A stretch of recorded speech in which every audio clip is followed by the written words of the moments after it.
बिस्मिल्लाहिर्रहमानिर्रहीम। Dear friends, मैं उम्मीद करता हूं कि आप सब खैरियत से होंगे। क्लास 9th सब्जेक्ट फिजिक्स की न्यू बुक का हम चैप्टर नंबर 5 लेके चल रहे हैं। आज के इस वीडियो में हमारा टॉपिक नंबर है 5.7 पावर। याद रहे ये टॉपिक शॉर्ट और एमसीक्यू के पॉइंट ऑफ व्यू से इंपॉर्टेंट है।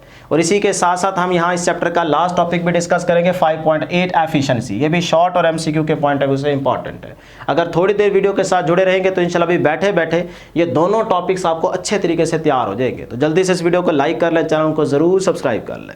स्टार्ट करते जी। पावर को डिफाइन करने से पहले ना मेरा आपसे एक छोटा सा क्वेश्चन है। आप पीछे वर्क को बड़ी डिटेल में पढ़ के आ रहे हैं। क्वेश्चन मेरा ये है कि यहाँ पे हमारे पास दो पर्सन हैं। इस पर्सन ने वर्क किया 50 जूल और इस पर्सन ने वर्क किया 100 जूल। तो मुझे जल्दी से वीडियो को पॉज करके कमेंट करके बताएं कि इन दोनों में से किस ऑब्जेक्ट ने, किस पर्सन ने ज्यादा वर्क किया है। जो उम्मीद है कि आप जरूर आंसर देंगे। ठीक है, तो बहुत से बच्चे कहेंगे सर जी 2 वाला जो पर्सन है ऑब्जेक्ट है इसने ज्यादा वर्क किया। देखें ये 100 जूल, इसकी वैल्यू बड़ी है। ये 50 जूल कर रहा है, ये 100 जूल कर रहा है, तो जाहिर सी बात है कि इसने ज्यादा वर्क किया है। तो याद रखिएगा ये आंसर गलत है। आपने डायरेक्ट कभी भी इस तरह के क्वेश्चन का आंसर नहीं देना, बल्कि आपने पहले सोचना है कि यार वो 50 जूल कर रहा है, वो 100 जूल कर रहा है, पता नहीं इसको कितना टाइम लगा होगा, पता नहीं ये कितने टाइम में कर रहा है। तो टाइम को तो पहले देखें। मैंने तो टाइम मेंशन ही नहीं किया, तो आप कैसे कह रहे हैं कि 100 वाले ने ज़्यादा वर्क किया है पर्सन 2 ने। ये आपने आंसर नहीं देना। अब देखें मैं ज़रा आसान कर देता हूँ। ये वाला जो पहला बंदा था ना, इसने वर्क किया 50 जूल, उसको टाइम लगा सिर्फ 20 सेकंड। 20 सेकंड में ये वर्क करता है 50 जूल। और ये जो सेकंड पर्सन है ये 100 जूल वर्क करता है, इसको टाइम लगता है 2 मिनट्स।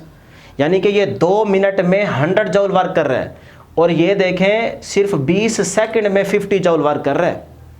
अब बात मुकम्मल हो चुकी है। अब आप इजीली 100% गारंटी देके बता सकते हैं कि भाई इस बंदे ने ज़्यादा वर्क किया है। क्यों? क्योंकि ये 50 जूल वर्क कर रहा है सिर्फ 20 सेकंड में, इसको टाइम बहुत थोड़ा लगे, और ये 50 जूल वर्क कर रहा है।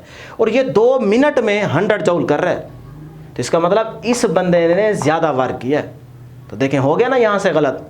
तो इसीलिए इसका मतलब यहाँ पे टाइम को मेंशन करना ज़रूरी था। तो अब यही वर्क जो था इस पे अगर हम टाइम को डिवाइड कर दें तो ये आपके पास पावर बन जाएगी। तो फिर वर्क ओवर टाइम, ये देखें वर्क ओवर टाइम, वर्क के लिए टाइम जरूरी था, तो work over time is called power. तो ये आपको भूलेगा कभी नहीं। तो यहीं से फिर हम डिफाइन करेंगे पावर को। देखें the time rate of doing work, यहीं से कर रहा हूं ना, the time rate of doing work is called power. या फिर आप इसको एक और आसान अंदाज में यूं भी कह सकते हैं कि energy transferred per unit time, जितने टाइम में एनर्जी ट्रांसफर हो रही है वो आपके पास क्या है, पावर। तो ये भी डेफिनेशन कर सकते हैं, ये भी कर सकते हैं। ठीक है जी। उसके बाद मैथमेटिकल इक्वेशन, तो यहीं से बना ले work over time is called power. तो बेटा ये देखें power is equal to work, work की जगह आप यहाँ पे एनर्जी का वर्ड भी यूज कर सकते हैं। ठीक है, वर्क ओवर टाइम बेटे, ये पावर का फार्मूला आ गया। तो सिंपल आप ये डेफिनेशन तैयार करें और ये फार्मूला याद रख लें, 2 नंबर आपको मिल जाएंगे। अब इसी चीज़ को अगर हम इस तरह से सिंबलिकली फॉर्म में लिखें तो ये पावर को P से डिनोट करते हैं और वर्क को हम W से डिनोट करते हैं। तो ये आपके पास आ गया W और डिवाइड बाय बेटे क्या आ गया, T आ गया। आप चाहे तो डेल W और डेल्टा T भी लिख सकते हैं। ठीक है, तो ये पावर का मैथमेटिकल रिलेशन आ गया। अब क्वांटिटी, छोटा सा टॉपिक है क्वांटिटी। भाई देखें वर्क क्या है, स्केलर, टाइम क्या है, स्केलर, तो पावर क्या होगा, स्केलर। तो फिर क्वांटिटी मतलब इसकी नेचर क्या होगी, तो आप कहेंगे इट इज या power is a scalar quantity.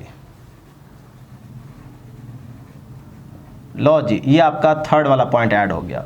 उसके बाद बेटे इसके यूनिट की बात करते हैं। तो ऐसे unit of the power, power का ऐसे यूनिट क्या होगा, वॉट। क्या होगा बेटे, वॉट। और इसका सिंबल क्या होगा, W। ठीक है, जहां इस तरह से अकेला W लिखा हुआ कैपिटल वर्ड, तो आपने कह देना है कि ये पावर का यूनिट है। ठीक है जी। तो ऐसे यूनिट का पता चल गया, पावर का वो है वॉट। क्वांटिटी इसकी नेचर क्या है, स्केलर क्वांटिटी। अब 1 वॉट किसके इक्वल होगा, तो वो फार्मूले से देखें। वर्क का यूनिट क्या होता है, जूल। तो 1 वॉट यानी कि यहां से 1 watt is equal to 1 joule over 1 second. तो यहां पे आप लिखते हैं 1 जूल पर सेकेंड, 1 सेकेंड। ठीक है, तो यहां से अब आप 1 वाट को डिफाइन भी कर सकते हैं। 1 वाट को आप इजीली डिफाइन कर सकते हैं। कैसे कि 1 what is the work done at the rate of 1 joule पर सेकंड। कि 1 सेकंड में 1 जूल अगर वर्क हो रहा है तो इसका मतलब वहां पे पावर कितनी होगी, 1 वाट होगी। क्लियर। तो इस तरह से आप 1 वाट को यहाँ पे डिफाइन भी कर सकते हैं। लो जी, टॉपिक आपका खत्म हो गया। बस इतना ही आपने बुक से बेटे तैयार करना है, जो कुछ मैं यहाँ पे आपको बता रहा हूँ। शॉर्ट यहाँ से आएगा या फिर एमसीक्यू बन सकता है। अब बिगर यूनिट की बात करें तो 1 किलोवाट किसके इक्वल होगा, किलो प्रीफिक्सेज है, 10⁻³ इसकी वैल्यू होती है। तो यहाँ पे आप लिख देंगे 10⁻³ आगे आपके पास क्या आ जाएगा, वाट आ जाएगा। इसी तरह 1 मेगावाट है तो मेगा की जगह आप लिख देंगे 10⁻6 और साथ में वाट आ जाएगा। तो ये आपके पास क्या है, बिगर यूनिट। अब ये एमसीक्यू पक्का आएगा, ठीक है ना, ये एमसीक्यू पक्का आएगा। हॉर्स पावर को हम डिटेल में नहीं डिस्कस करेंगे, बस बुक ने जो यहाँ पे एमसीक्यू डिस्कस किया ना हॉर्स पावर का, वही हम यहाँ पे वैल्यू याद रख लेंगे कि 1 horsepower is equal to, ये है 746 वाट के इक्वल, याद रख लें, ठीक है। तो यहाँ से आप 1 वाट को भी निकाल सकते हैं इन हॉर्स पावर, वो वैल्यू उधर जाके डिवाइड हो जाएगी। बस ये याद रखें 1 horsepower is equal to 746 watt के इक्वल होती है। ये एमसीक्यू पक्का आपके पेपर में आएगा, पहले से बता रहा हूँ, ठीक है। तो यहाँ पे अगर आप बुक से मार्क करना चाहें तो यहाँ से भी कर सकते हैं। लो जी, ये देखें टॉपिक आपका ख़त्म हो चुका है।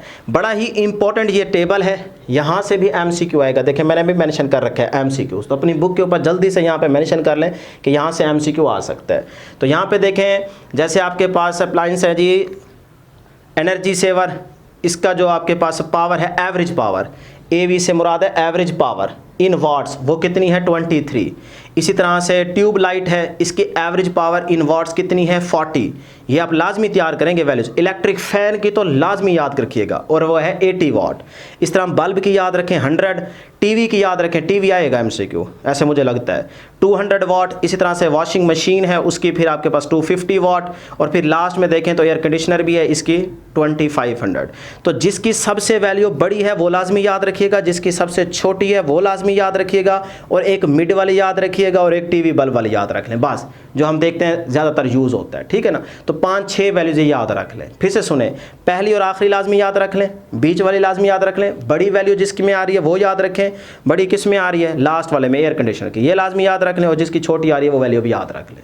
ये 4-5 यानी कि टेबल अगर बड़ा हो, सारी याद ना रख सके बंदा, तो ये तरीका होता है, स्टार्ट वाली, एंड वाली, मिड वाली, बड़ी वैल्यू, छोटी वैल्यू, बस ये 5 तो पक्की करनी होती हैं। तो यहाँ से आपके पास एमसीक्यू आ सकता है। लो जी, टॉपिक ख़त्म हो चुका है। अब 5.5 वाले एग्जाम्पल आप खुद करेंगे, क्योंकि पावर को कैलकुलेट करना है, फार्मूला आपको बता दिया, यूज़ करें, आंसर आ जाएगा। तो यह बहुत ही आसान एग्जाम्पल है। लॉन्ग के पॉइंट ऑफ व्यू से ये एग्जाम्पल इंपॉर्टेंट है, मतलब न्यूमेरिकल में आ सकती है। तो अपनी बुक के ऊपर मेंशन कर लें, एग्जाम्पल 5.5 जो है ये न्यूमेरिकल में आ सकती है, इंपॉर्टेंट है। अब आ जाए जी, नेक्स्ट टॉपिक है एफिशिएंसी। बहुत ही आसान, कोई भी मशीन, कोई भी सिस्टम जिसको आप इनपुट दें, तो वो मशीन या सिस्टम उस इनपुट पे क्या करता है, वर्क करके वो आपको आउटपुट देता है। यही शो करता है ना, कोई भी सिस्टम, कोई भी मशीन ले लें। तो बस फिर ये जो आउटपुट ओवर इनपुट की रेशो होती है ना, ये आपके पास कहलाती है एफिशिएंसी। एक मशीन की, सिस्टम की जितनी एफिशिएंसी ज़्यादा आएगी, इसका मतलब वो मशीन उतनी ही ज़्यादा अच्छी है, वो आपको आउटपुट ज़्यादा दे रही है, ठीक है। तो आपके लिए फ़ायदेमंद है। तो फिर यहाँ पे देखें, सबसे पहले एफिशिएंसी को डिफाइन करेंगे।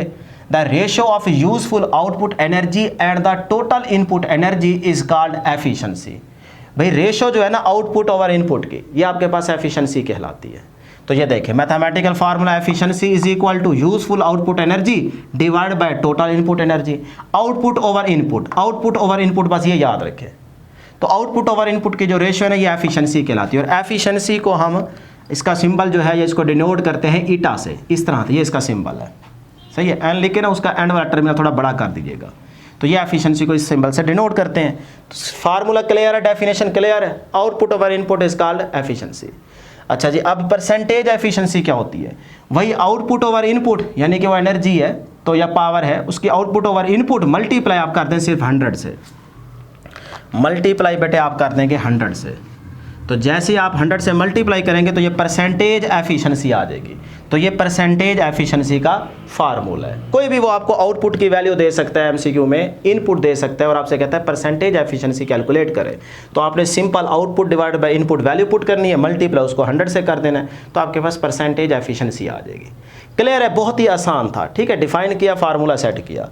अब आपने एक बात याद रखनी है, रिमेंबर दैट, कि आउटपुट एनर्जी जो है ये हमेशा लेस रहेगी। कोई भी मशीन, प्रैक्टिकल, ये जो हम आमतौर पे यूज़ कर रहे हैं, ठीक है, आइडियल केस की बात नहीं कर रहा, सही है। आउटपुट हमेशा क्या रहेगी बेटे, लेस रहेगी इनपुट से। भाई कोई भी मशीन होगी, कोई भी सिस्टम होगा, जब आप उसको इनपुट देंगे तो उस पर वर्क करके आपको आउटपुट देगी। तो आउटपुट क्या इनपुट से ज़्यादा आ सकती है? कभी भी नहीं आ सकती। क्या बराबर आ सकती है? नहीं, आउटपुट हमेशा लेस आएगी। तो मैंने यहाँ पे पॉइंट बना दिया कि output energy is always less than the input energy. Clear है जी, ये बात जहन में रखिएगा। हाँ, आइडियल अगर हमारे पास केस हो तो उसमें हम कह सकते हैं कि आउटपुट जो है वो इनपुट के इक्वल आ सकती है, 100% उसकी एफिशिएंसी हो सकती है, लेकिन वो आइडियल केस होगा। ठीक है, प्रैक्टिकल ये इम्पॉसिबल है। तो मैंने वो नोट लिख दिया है कि a machine with its output equal to input. अगर कोई मशीन की आउटपुट जो है वो इनपुट के इक्वल आ रही है तो इसका मतलब होगा कि वो फिर आपके पास एक आइडियल मशीन है। तो इसका मतलब वो एफिशिएंसी कितनी दे रही है? 100%।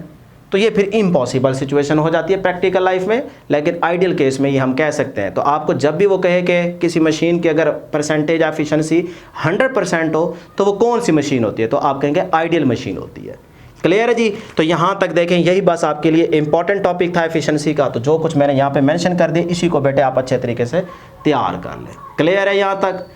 अब लास्ट में है जी हमारे पास परपेचुअल एनर्जी मशीन। तो बुक के ना एंड पे यहाँ पे एक हेडिंग मेंशन की गई है परपेचुअल एनर्जी मशीन की। तो ये वाला पैराग्राफ कोई खास इंपॉर्टेंट नहीं है, बस एक दो पॉइंट्स इसमें आप समझ लीजिएगा। जैसे वो यहाँ पे कह रहा है कि it is a hypothetical machine, ये एक फर्जी मशीन है। दैट कैन डू वर्क इंडेफिनिटली, जो कि गैर मुय्यना मुद्दा तक वर्क कर सकती है, without any external source of energy. इसके साथ कोई एक्सटर्नल सोर्स भी नहीं है, तो एक्सटर्नल सोर्स के बगैर ये गैर मुय्यना मुद्दा तक वर्क कर सकती है, जो कि एक फर्जी मशीन है। तो इसमें आगे यहाँ पे मेंशन करेगा, मैंने यहाँ पे डॉट्स मेंशन कर दिए कि भाई आगे वाली लाइंस आप खुद पढ़ लीजिएगा, जिसमें वो ये कह रहा है कि आउटपुट इनपुट से भी ज़्यादा आ सकती है। लेकिन ये कोई मुस्तकिल मशीन नहीं है कि जो आपको कंटिन्यूसली वर्क करके दे। सही है ना, इसकी कोई गारंटी नहीं है। क्योंकि देखिए, जब आप बात करते हैं ना कि in any real mechanical system, तो फिर इसका मतलब है वहाँ एनर्जी का तो लॉस होगा ना। ये कैसे हो सकता है कि एनर्जी का लॉस ही ना हो? कोई मशीन, कोई सिस्टम वर्क करे और वहाँ पे एनर्जी लॉस ही ना हो, ये नहीं हो सकता। वो किसी न किसी और फॉर्म में एनर्जी का लॉस होगा। सही है, वो एनर्जी लॉस हो सकती है in the form of heat. जैसे आपके पास वो एग्जांपल में यहाँ पे मेंशन कर रहा है कि in any real mechanical system some energy is always lost as heat due to friction between the moving parts and air resistance etcetera. यानी कि कोई भी मशीन जब वर्क करती है तो उसके जो पार्ट्स हैं वो जाहिर सी बात है मूव करेंगे, आपस में लगेंगे, तो वहाँ पे due to air friction, air resistance, वो अदर फैक्टर्स भी हो सकते हैं, तो वहाँ पे लॉस तो होगी energy in the form of heat. आप दो पार्ट्स को हल्का सा ऐसे आपस में रब करें या उसको मूव कराएं तो जाहिर सी बात है वो थोड़ा सा गर्म तो हो जाएगा ना। तो देखिए, एनर्जी तो यहाँ पे लॉस हो रही है in the form of heat. तो ये हो ही नहीं सकता कि वहाँ पे एनर्जी का लॉस ना हो। तो फिर ये एक फर्जी मशीन थी। ठीक है, बस ये एक ख्वाबों वाली मशीन है, बाकी रियल लाइफ में ऐसा नहीं हो सकता। तो फिर एंड पे वो यही कह रहा है कि in fact it is a consequence of the principle of conservation of energy. यही तो दर हकीकत principle of conservation of energy का ही नतीजा है ना।